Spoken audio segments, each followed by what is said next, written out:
For most of human history, the most coveted thing on earth wasn't gold, or land, or even weapons. It was flavor. A handful of dried berries, a strip of bark, a scrape of resin from a distant tree. These tiny fragile things were once worth more than houses, fields, or armor.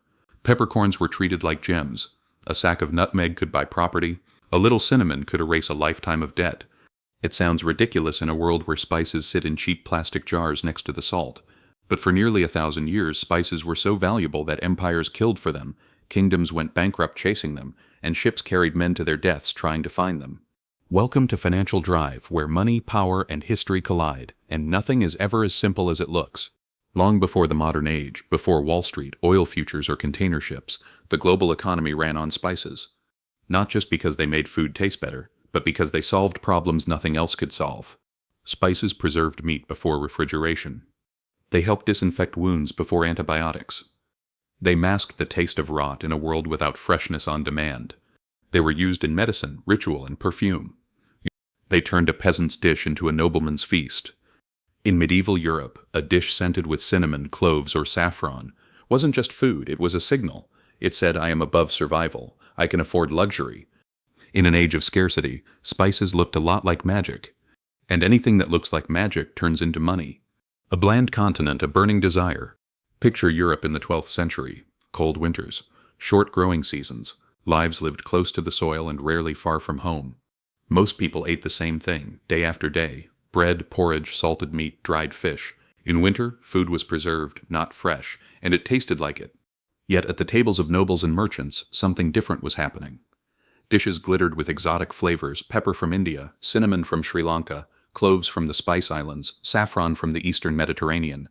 These flavors came from lands the diners would never see, delivered by traders who had crossed deserts, sailed monsoon seas, and risked piracy, storms, and disease. A single pound of pepper could buy a pig or a cow. A small pouch of saffron could be traded for a weapon or a cloak. Spices weren't just ingredients, they were portable wealth. And Europe wanted more of them. But Europe was at the wrong end of the map. The first global supply chain. Spices did not grow in Europe, they came from the humid coasts, volcanic islands, and tropical forests of the east, the Malabar coast of India, the Banda Islands of Indonesia, the mountains of Sri Lanka, the jungles of Southeast Asia. To reach European tables, they passed through one of the most complex supply chains the pre-modern world ever built. At the local level, farmers and gatherers harvested pepper, nutmeg, cloves, cinnamon, and other spices. Indian traders bought and consolidated them. Arab merchants carried them across the Indian Ocean, riding monsoon winds to ports like Aden, Hormuz, and Jeddah. From there, caravans moved them up through the Middle East to the Eastern Mediterranean. At the northern end of this chain, Egyptian or Levantine merchants sold them to Italian buyers. And at the final European bottleneck, one city stood waiting: Venice. In this grand relay, each middleman added a markup. Each layer guarded its sources and routes. The further a spice traveled from its origin, the less anyone in Europe knew about where it truly came from, and the more valuable it became. To protect their monopolies, merchants wrapped the truth in myth. Cinnamon, they said, was gathered from nests built by giant birds, guarded by creatures too dangerous for ordinary men. Nutmeg was rumored to grow on islands circled by dragons. Pepper was said to come from forests so deadly that growers had to burn them down, which explained why the peppercorns were black. These weren't fairy tales for children. They were business strategy. If your customers believe a product comes from a place they can never reach, protected by dangers they can never face, they won't try to bypass you. It was one of history's first great misinformation campaigns, and it worked. Venice, Empire of the Bottleneck. By the 13th century, Venice had turned itself into the European endpoint of the spice trade. Venice did not grow a single peppercorn. It didn't own cinnamon groves or nutmeg forests. Its power came from something else: control. Venice controlled the ports, the ships, the warehouses, and the vital diplomatic relationships with Egypt and other Eastern Mediterranean powers. It negotiated trading privileges. It regulated what came in and what went out. It taxed everything. In modern terms, Venice was less a farm and more a logistics platform. It focused on the choke point, the narrow passage where all goods had to pass. And from that narrow point, it set prices for all of Europe. Venetian merchants stored pepper and other spices in huge warehouses, holding them back when supply was high, releasing them slowly to maximize prices. The profit margins were staggering. The wealth from this trade turned Venice into a glittering city of stone palaces, grand churches, and a powerful navy. It was one of the first European states to become rich more from movement than from land. Control flows, not fields. That was Venice's model. If that sounds familiar, it should. Many of today's most powerful companies don't make things, they manage networks. Monopoly creates motivation. But there was a downside to Venice's success. The more Venice squeezed, the more other Europeans looked for a way out of the squeeze. As prices rose, as Venice's monopoly hardened, a simple question began to haunt royal courts and merchant houses across Europe. What if we could go to the source ourselves? This question would ignite an age of exploration, not driven by curiosity for its own sake, but by the promise of cheaper pepper. We often tell the story of discovery as a tale of brave explorers and heroic navigation. In reality, the motives were bluntly financial. Europe wasn't dreaming of new continents. It was trying to undercut a supplier. Westward for pepper. Christopher Columbus did not sail west in 1492 because he thought he'd find a new world. He sailed because he believed he could reach Asia and its spices by a shorter route than the one over land and via Venice. He miscalculated the size of the earth. He never reached Asia, but his mistake changed history. A few years later, Vasco da Gama sailed south instead of west. Backed by Portugal, he rounded Africa's Cape of Good Hope and pushed across the Indian Ocean. In 1498, he landed at Calicut on India's Malabar coast, one of the main hubs of the spice trade. What he found there shattered Europe's carefully cultivated myths. There were no dragons, no deadly forests, no sacred bird nests, just warehouses. Pepper, nutmeg, cinnamon, all of it sat in ordinary storage on open display, traded daily by Indian and Arab merchants at prices far lower than Europeans paid. The scarcity, it turned out, was an illusion created by distance, intermediaries, and deliberate secrecy. Portugal's response was not gratitude for enlightenment. It was violence. Portugal, cannons and cartazes. The Portuguese crown didn't want to join the existing system, it wanted to replace it. Armed with cannons and ocean-going ships, Portugal set out to dominate the trade routes of the Indian Ocean by force. Fleets attacked rival ships, bombarded coastal cities, seized ports, and extorted rulers. They built forts along the coasts of Africa, Arabia, India, and later Southeast Asia. They tried to control key choke points like Hormuz at the mouth of the Persian Gulf and Malacca in Southeast Asia. Portugal created a pass system called the Cartaz. Every ship sailing in those waters was supposed to carry a Portuguese-issued license. No license, no voyage, or worse. It was a military business model. Control the routes, tax everyone. But Portugal was a small kingdom with limited manpower and resources. Its empire was stretched thin. It could not sustain total dominance forever. And from the north, another competitor was watching. The Dutch corporation as empire. In the early 1600s, the Dutch Republic was a small country with a big idea, become the clearinghouse of global trade. To do that, the Dutch needed spices and control.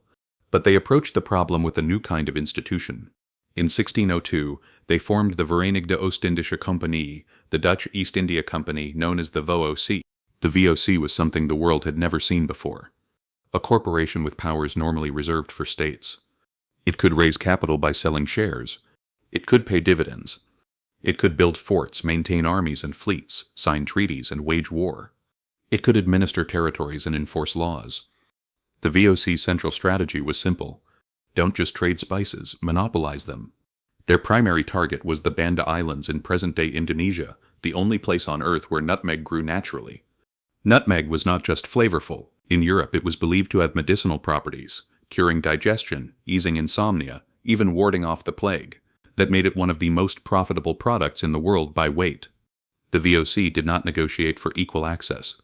They invaded. Dutch forces massacred or displaced much of the local population, enslaved others, and repopulated the islands with laborers under their control. Every tree, every harvest, every export came under company supervision. The VOC strictly limited nutmeg production to keep prices high and stamped out anyone who tried to grow it elsewhere. This was not free trade. It was industrialized monopoly. The profits flowed back to Amsterdam. VOC shares paid handsome dividends. Investors across Europe bought in. Amsterdam became a financial hub with a stock exchange, sophisticated credit systems, and a global reputation.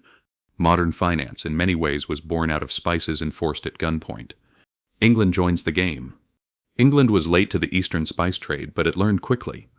The English East India Company, founded at the end of the 16th century, initially followed a similar path to the VOC, trading spices, competing in Indian and Southeast Asian ports, and building fortified bases.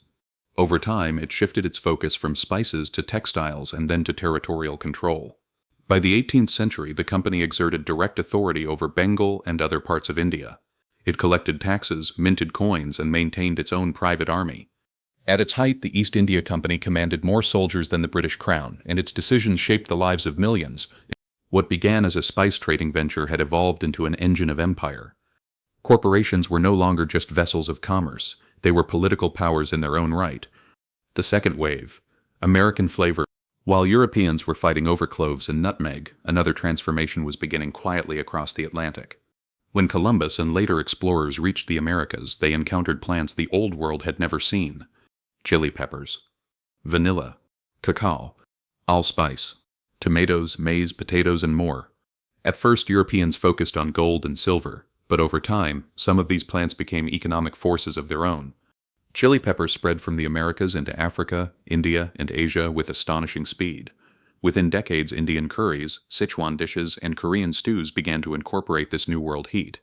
Today, it's hard to imagine Eastern cuisines without chili, yet before 1500, it was unknown there. Vanilla, once reserved for Mesoamerican elites, became a prized flavor in Europe. It was so labor-intensive to cultivate that it remained one of the world's most expensive spices for centuries. Cacao, used as currency and ritual drink in Mesoamerica, was turned into sweetened chocolate for European aristocrats. Allspice, native only to the Caribbean and Central America, became popular in European preserving and medicine. The Americas, which had been completely outside Afro-Eurasian trade networks for millennia, were suddenly folded into a global system. This wasn't just about taste. It was about integration. The Columbian Exchange, the transfer of crops, animals, people, and diseases between old and new worlds, didn't just change diets, it changed economies. The New World became a new front in the ongoing struggle for control over high-value commodities. From spices to sugar, scaling the model. By the late 1600s and 1700s, the tools and logic built around the spice trade were being used for something even larger, sugar. Sugar had once been a luxury, but European demand exploded as it became cheaper and more widely available. Tea, coffee, and chocolate, all bitter on their own, became vehicles for sugar addiction. Unlike nutmeg, sugarcane didn't grow only on a few islands. It thrived across the Caribbean, Brazil, and other tropical regions. Plantations turned sugar into a true mass commodity, and like the spice monopolies, they were built on coercion and violence, this time on a massive system of forced labor. European powers fought bitter wars over Caribbean islands, not because of their size, but because of their sugar output. The wealth extracted from these plantations funded ports, insurance markets, banks, and political careers back in Europe. The business model of the spice trade, tight control of production, control of routes, and manipulation of supply, had scaled up, and the Americas were now central. Silver from the mines of Mexico and Peru flowed to Europe, then on to Asia to pay for goods there. Sugar, tobacco, and other products fed European markets. African enslaved people were forced into the plantations that made it all possible. A world that had once been loosely connected by long-distance luxuries was now locked into a tightly integrated global economy. Control the choke point. Control the world. Looking back, a pattern emerges. At every stage from medieval Venice to Portugal, from the VOC to the British East India Company, from Caribbean plantations to early finance, the biggest winners weren't necessarily those with the most land or the most people. They were the ones who controlled bottlenecks, straits, ports, and islands in the age of sail, trading licenses, fortresses, and exclusive charters in the age of empires, stock exchanges, shipping lanes, and financial institutions in the age of commerce. The medieval spice route was one of the first true global supply chains. It was also one of the first systems where those at the source earned the least, and those at the choke points earned the most. Farmers in India or Indonesia received pennies. Merchants and companies in Amsterdam, Lisbon, and London built fortunes. It was a prototype for the kind of value extraction we still see today. Why this matters now? If all of this feels distant, just old maps and old wars, consider the parallels. Today, global power revolves around new kinds of spice routes and choke points. Semiconductor fabs in a handful of locations. Rare earth mines and metal processing facilities. Major shipping canals and straits. Cloud infrastructure run by a few corporations. Undersea cables carrying the world's data. The commodity might be silicon instead of cinnamon, data instead of pepper, lithium instead of nutmeg, but the logic is the same. Control origins. Control routes. Control information. And you control value. Medieval Venice controlled the Adriatic. The Dutch controlled Banda and Malacca. The British controlled sea routes and telegraph lines. Today's powers control networks, platforms, and supply chains. History doesn't repeat itself in exact detail, but the rhyme is hard to ignore. The first global economy was built on spices. It taught ambitious states and corporations that the real power wasn't in the product itself, but in the path the product traveled. Control the path, and you don't just participate in the system. You shape it. If this gave you a new way to see the world, hit subscribe. History has the answers, and I'll show you where to look.